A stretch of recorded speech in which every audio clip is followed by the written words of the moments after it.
Now, we know the city of Surrey is growing quickly and set to become the largest municipality in BC in the years coming forth.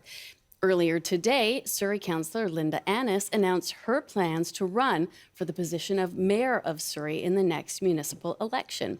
She was first elected to council in 2018 and then started her second term in 2022, where she serves today. And joining us now from Surrey is Linda Annis. Good afternoon. Thank you so much for joining us, councillor. Good afternoon, and thank you so much for having me on this afternoon. A pretty big and exciting day for you and your supporters. Tell us why you are running for Mayor of Surrey next year. Well, I'm running for several reasons. First and foremost, we are lagging behind desperately in Surrey in terms of infrastructure. We have issues around transportation. We have too many school portables. We don't have a strong economic plan for the city. There's so many things that need to be addressed. And, you know, you're not new to politics, but by some standards, you are fairly new. Do you feel you have that leadership and decision-making experience that's needed to run a city that's coming up, as you said, to 1 million residents soon? It is growing at an enormous rate. I absolutely do think so. I wouldn't be putting my name forward if I had any hesitation whatsoever.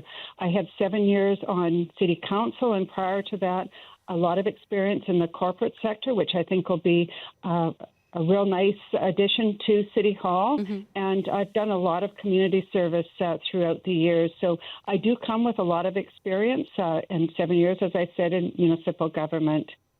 And, with that experience, you have obviously seen a lot under Brenda Locke and Doug McCallum. What are the failings that you find right now with the current city council under Brenda Locke? We've been stuck on one single issue, and that's the police transition. It's not helping to move it forward. There's been roadblocks put in one after the other, and we've just been focused on that for the past 3 years with getting little else done in the city. And that's not right. We have between 12 and 1,500 people moving to Surrey each and every month. We need to be focusing on building more infrastructure. We need more rec centers, pools. We need more schools here. There's so much that we need. And thinking this morning as I was driving here, the transit issue, it took me over an hour to get from South Surrey to my announcement, which was just close by in City Centre. Mm-hmm. And it is, one thing to point out the issues and identify the problems that are in the city of Surrey.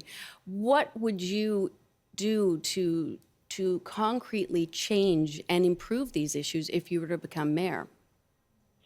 Well, a few things. First and foremost, we need to build a strong economic plan.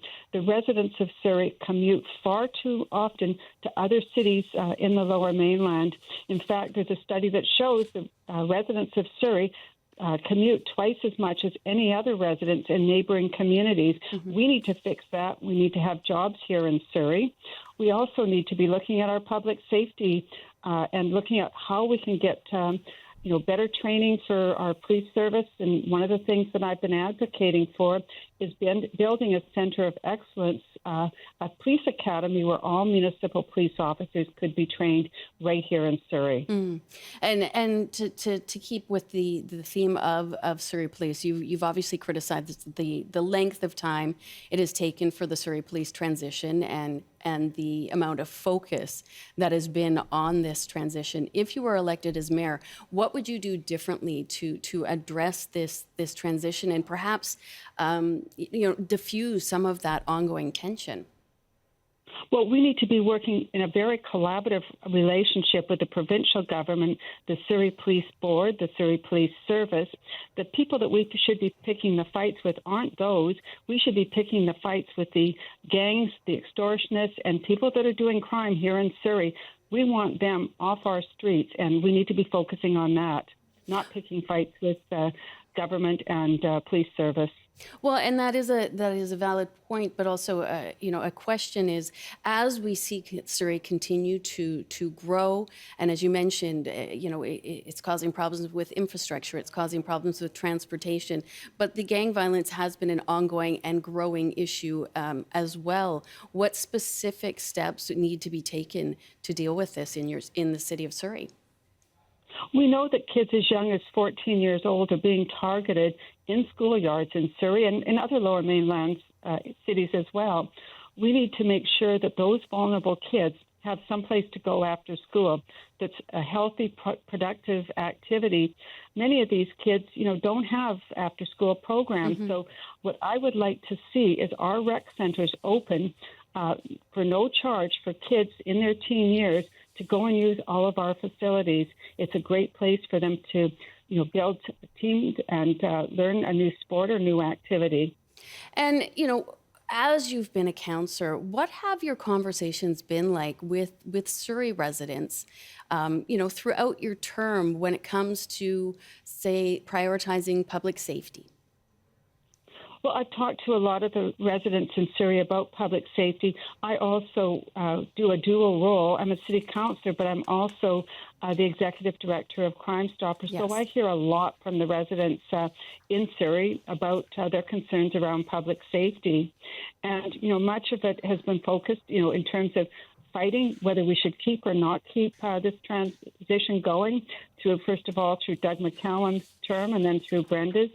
And what I would say to that, we should have done in 2018, we should have had a referendum and settled this issue once and for all so that we could have moved forward in a much quicker way to complete the transition or to stay with the RCMP. Mm-hmm.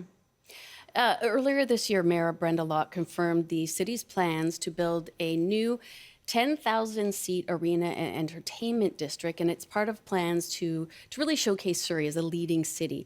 Is building this structure in line with the priorities on your plate if you were to become mayor next year? Absolutely not. Mayor Locke has only $4 million allocated to this particular structure, and the structure we know, based on what other recreation facilities cost, is going to cost us over $600 million. That money is better spent in building more pools, recreation facilities, playing fields, and perhaps culture and activities for kids. Okay. We need to get our bread and butter things down first. One day, perhaps have a stadium, but not this day. Let's get our basics in place first.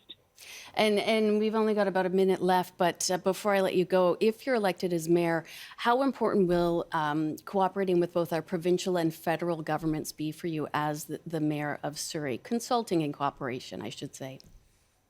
We need to be meeting regularly with our MPs and MLAs. Surrey is home to 10 MLAs, and we know that's a large voting bloc in Victoria. We need to be meeting with them regularly and making sure that they know and they're representing us in terms of what our needs are here in Surrey. Surrey is not getting its fair share of support from the provincial or federal government, and we need to change that. Councillor Annis, very, very thankful that you took time with us for today. I know it is an incredibly busy one, so thank you. Thank you so much for having me. That is current Surrey City Councillor Linda Annis. Today, she announced her candidacy for the Mayor of Surrey.